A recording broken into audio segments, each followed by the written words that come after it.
নেতৃবৃন্দ, কেন্দ্রীয় আমাদের জাতীয় সাংবাদিক সংস্থার কেন্দ্রীয় এসিডিএফ সদস্য, আমাদের সবারই প্রিয় কামাল হোসেন ভাই এবং উপস্থিত সাংবাদিক সংস্থার সদস্যবৃন্দ এবং সাংবাদিক আসসালামু আলাইকুম। এই প্রথমে আপনাদেরকে এই পবিত্র রমজানে শুভেচ্ছা জানাচ্ছি। এই রমজান উপলক্ষে আপনারা সবাই একত্র হয়ে নিজেদের মধ্যে বসে আমরা যে মাহফিলের আয়োজন করেছি তার জন্য আপনাদের সবার ধন্যবাদ। আমি আশা করবো আপনারা যারা এই কর্মসূচি এই সংগঠনটিকে অনেক পুরনো সংগঠন, আমি একসময় সংগঠন করতেছিলাম, এই সংগঠনটি অনেক পুরনো সংগঠন এবং আপনারা যারা প্রকৃত সাংবাদিকতা করেন তারাই সংগঠনকে ধরে রাখবেন এবং আপনাদের সবার জন্য আমাদের ভাই মজা পেয়েছেন। আমার ভাইকে সামনে রেখে আপনার সবাই ঐক্যবদ্ধ থাকে, এটা এই সাংবাদিক সংস্থা ভালো হবে এবং আপনারাও যারা সাংবাদিক হবে তারাও সাংবাদিকতার মান একজন ভালো সাংবাদিক হিসেবে শিখিয়ে যাবে এই আশাটুকু হবে। এবং কক্সবাজারের বিভিন্ন জেলা থেকে ঘুরে আসছে আপনাদের আমারও স্বাগতম জানাচ্ছে এবং সাথে সাথে আমার ভাইকে আমি ধন্যবাদ জানাচ্ছি আপনারা তাকে এবং আসছে এই প্রশ্ন তাকে ওনাদেরকে আমি জেলা থেকে ধন্যবাদ জানিয়ে আমরা উনি উমরা করতে যাচ্ছেন। আমি আশা করবো উনি উমরাতে গিয়ে আমাদের সবার জন্য উনি দোয়া চাইবেন, উনি আশা করে আমি আমার বক্তব্য শেষ করতে চাই। আমরা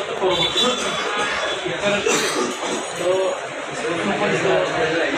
আজকের এই অনুষ্ঠানের সভাপতি সাংবাদিক সংস্থা সাংবাদিক সংস্থা যারা ইউনিটের সভাপতি ভাই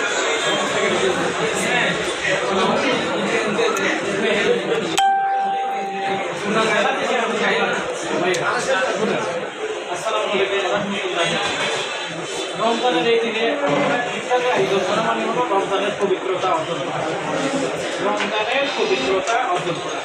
তো রমজানের পবিত্রতা অর্জন করার মধ্য দিয়ে আমরা এই রমজানের 12 দিন আদায় করেছি, আরও 18 দিন আমাদের সামনে রয়েছে। আমরা রমজানের এই শিক্ষা থেকে সাংবাদিকতা কীভাবে করতে হয়, রমজানের এই শিক্ষা থেকে আমরা নৈতিক শিক্ষা নেব, বিমান আমলদারি শিক্ষা নেব, চরিত্রের শিক্ষা নেব, এটাকে আদর্শ লেখক হিসাবে তৈরি হব এই আশাবাদ ব্যক্ত করে আমি আমার বক্তব্য এখানে শেষ করলাম। আসসালামু আলাইকুম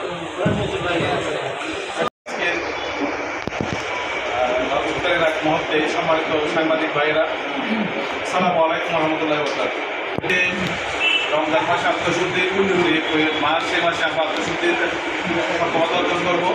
নিজেকে একজন পরিপূর্ণ মুসলমান হিসাবে গড়ে তোলার জন্য আমাদের যা যা করণীয়, আমরা শুধু একজন সাংবাদিক নয়, আমরা একজন মায়ের ছেলে, বাবার সন্তান, কারো ভাই কারো মা হিসাবে আমাদের যে একজন সমাজের পরিবারের অভিভাবকের দায়িত্ব পালন করতে হয়, সেই জায়গা থেকে যদি আমরা আমাদের দায়িত্বটুকু পালন করি এবং আমাদের লেখনির মাধ্যমে সমাজের যে অসঙ্গতিগুলো রয়েছে সেইগুলো যদি আমরা তুলে ধরি, কারণ পিছনে লেগে থাকার জন্য নয়, এটা আদর্শ সাংবাদিকতা বার্তাবাহক আল্লাহ রসুলের যুগে আল্লাহ কোরআনের মাধ্যমে যে আমাদের মাধ্যমে যেটা তারা পড়ার মতো যে শুরু হয়েছে সেটা যেন আমরা রক্ষা করতে পারি এবং আমরা যেন তথাকথিত সাংবাদিক না হই, আমরা যেন একজন আদর্শ মানুষ হব, একজন আদর্শ সমাজসেবক হব এবং আদর্শ একজন সংবাদকর্মী হব এবং আমাদের দেখলে যেন মানুষ ভয় না পায়, আমাদের দেখলে যেন মানুষ যারা অসহায় মজলুম শক্তি পায়, তারা যেন আমাদেরকে দেখে তারা যেন বলতে পারে আমার পাশে একজন কলম সৈনিক রয়েছেন, মিডিয়া সাংবাদিক রয়েছেন, যার মাধ্যমে আমার দুঃখ দুর্দশাগুলো আমরা লাঘব করতে পারবো। এটা যেন আমাদের দান্দাবাজির বা আমাদের কোনো অনৈতিক কাজের অস্ত্র না হয়। আমরা যদি সেটাকে লঙ্ঘন না করি তাহলে আমরা যেখানেই যাব, আমরা যেই প্ল্যাটফর্মে যাব সেখানে আল্লাহ আমাদেরকে সম্মানিত করবেন, আর না হলে নমরুদ ফেরানোর মতো আমাদের অবস্থা হবে আস্থা করে, যেখানে সেখানে আমরা লাঞ্ছিত হব এবং অপমানিত হব।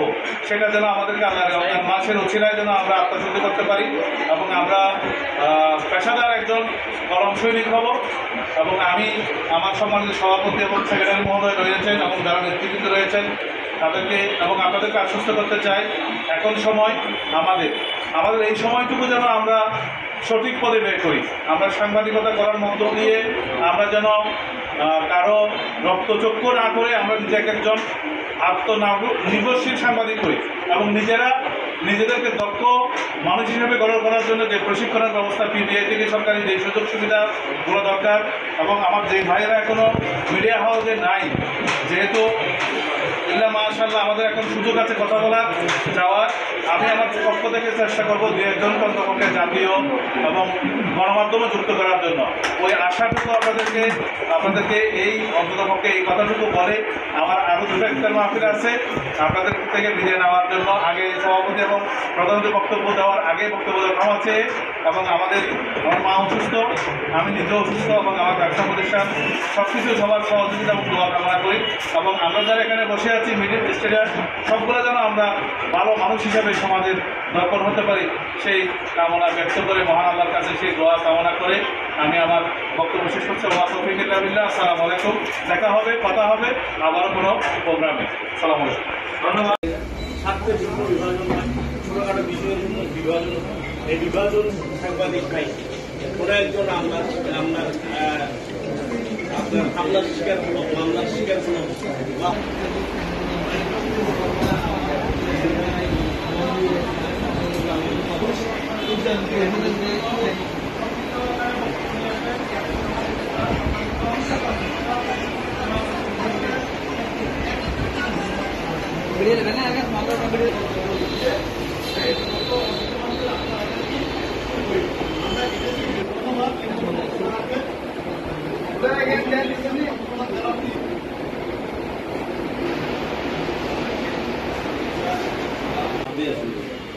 একটাই লাভ, শুধুমাত্র ঐক্যবদ্ধ হওয়ার বিষয়।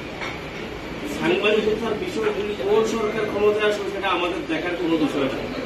যে সরকার ক্ষমতা আসবে কখনো আপনার মন্ত্রী এমপি থেকে শুরু করে যারা আছে কেউ কখনো সাংবাদিকদেরকে ভালো চোখে দেখেনি আজ অব্দি।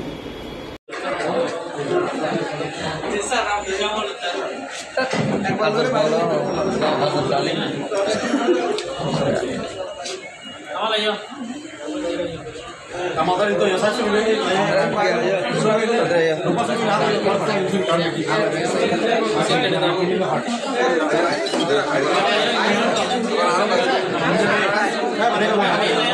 আপনাদের নেতৃত্ব দিচ্ছে। তো জাতীয় সাংবাদিক সংস্থা হয়তো তোমরা বলেছে যে সর্বপ্রথম আলতাফ সাহেবের সাথে আমারই কথা হয়েছিল, এবং আমি ওসমান সাহেবকে সাধারণ সম্পাদক করে আগুন একজনকে হ্যাঁ ওনাকে সব বুঝতে ধরে এটা আমি করে দিয়েছিলাম। তো এই জন্য আসলে সাংবাদিক সংস্থা যেটা আছে ওটা আমার অভিজ্ঞতা আছে এবং ভালোবাসা আছে। সেক্ষেত্রে আজকের এই আয়োজনে আমিও আপনাদের সাথে হতে পেরে খুব আনন্দ লাগছে। তবে আমিন ভাইয়ের একটা বিষয় আমি বিনয়ের সাথে ইয়ে করছি, সেটা হচ্ছে যে আপনি বলছেন যে আমাকে তো মানে সম্মানীয় করবেন। আমি আসলে কোনো পোস্টে রাখতে চাই না, আমি আমপদ দিয়ে আমি সবসময় আছি, কোনো পোস্ট না। তো একটা বিষয় আমি লক্ষ্য করেছি, সেটা হচ্ছে যে আপনাদের যে সাংগঠনিক সম্পাদকের দায়িত্ব দিচ্ছেন এই ভাইটাকে আমার খুব ভালো লেগেছে। ওনার যে মানসিকতা যে সাংগঠনিক সেটা দেখে আমার অবশ্যই খুশি হয়েছে। আর যেহেতু আমি একটু সংগঠন চালাই, আপনারা জানেন যে সাংবাদিক বছর ধরে আমি সমিতির দায়িত্বে আছি, এবং সেটাতে পুরো কক্সবাজারেরই 44 জন সদস্য আমার আছে। কক্সবাজারে যে যারা কার্যালয়ে যে সংগঠনগুলো আছে ওই সংগঠনের মধ্যে আমার সাংবাদিকরা বিশাল নম্বরেই আছে। তো আপনাদের যে বিষয়গুলো আছে সেটা হচ্ছে যে আপনারা চাচ্ছেন যে একটা শক্তিশালী একটা কমিটি কক্সবাজার জেলায় যাতে হয়, সে বিষয়ে আসলে আমার চাইতে আপনারা সবচেয়ে বেশি ভালো জানবেন। সেটা যারা গ্রাসরুট লেভেলে আছে, যারা আপনাদের সদস্য আছে, বিভিন্ন জেলা উপজেলায় আপনাদের সংগঠন আছে, উপজেলা সংগঠনের সভাপতি সেক্রেটারি নিশ্চয়ই ক্ষমতা বলে জেলা কমিটির সদস্য হতে পারে। হ্যাঁ, তো উত্তম ভাইও বলে দিয়েছে যে আসলে জেলা কমিটির সদস্য হতে পারবেন, সদস্য হলেই আপনাদের ওই পদটা যাচ্ছে না। কিন্তু ওখান থেকে এখানে এসে যদি আবার কোনো পদের জন্য কাজ করা হয় পদে নাম লেখা হয় তাহলে ওই পদটা থাকছে না, কারণ ওই পদ থাকবে একটাই। যেমন লুৎফর রহমান কাজল, সে কেন্দ্রীয় কমিটির মৎস্য বিষয়ক সম্পাদক, কিন্তু জেলার কেউ নয়, জেলার সদস্য, সম্মানিত সদস্য। তো এইভাবেই আসলে সংগঠন এইভাবেই চলে। তো উনি যথার্থ বলেছেন আমাদের উত্তম ভাই, যে সাংগঠনিক কথাই বলেছেন। আপনাদের এই বিষয়ে কিন্তু মতবিরোধ থাকার কথা না, মনোমালিন্য থাকার কথা না। আপনাদেরকে এটা মেনে নিতেই হবে যে জেলা কমিটিতে আসলে উপজেলা কমিটিতে আপনাদের কোনো পদ থাকবে না, আপনি সদস্য থাকবেন, এটা হবে। তো আপনারা যেভাবে কাজ করে যাচ্ছেন, আমি তো দেখতেছি যে দুদিন ধরে 3 বছর বোধ হয় 3 বছর ধরে এই কাজ জাতীয় সাংবাদিক সংস্থা এখানে কাজ করতেছে। এর আগে কারা করছিল এই বিষয়ে আমার অবশ্যই জানা নেই। শুনছিলাম, আজকে শুনলাম যে আমাদের জেলা কক্সবাজারের যিনি প্রেস ক্লাবের সভাপতি আছেন, উনিও নিজের সময় বলেছেন, হ্যাঁ উনি নিজের মুখেই বলেছেন যে আমিও জাতীয় সংস্থা সাংবাদিক সংস্থা ছিল। আসলে দীর্ঘদিন ধরে এই সংস্থার কক্সবাজারে কাজ করা হচ্ছে, সেটা আমাদের অজানা থাকলে মধ্যে কিছুদিন হয়তো নিশ্চয়ই ছিল যে ভাই আসার পরে এবং আমি আসার পরে দারুণভাবে সক্রিয় হয়ে উঠেছে। এবং আমি শুনেছি যে কক্সবাজারের বিভিন্ন এলাকায় আমি শুনতে পাই যে জাতীয় প্রেস ক্লাবে মানে জাতীয় সাংবাদিক সংস্থা এই সমস্ত বিষয়ে আলোচনা হচ্ছে। এটাই হচ্ছে মূল কথা,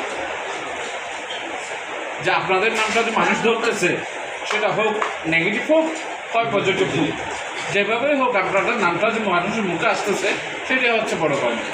তো এই পাওনা দিয়ে কিন্তু আপনারা এগিয়ে যেতে পারবেন, এই পাওনাকে আপনারা শক্তি মনে করবেন এবং এই শক্তিকে আপনারা একেবারে পারমাণবিক শক্তির রূপ নিয়েই ধারণা উজ্জীবিত হয়ে কাজ করতে পারবেন।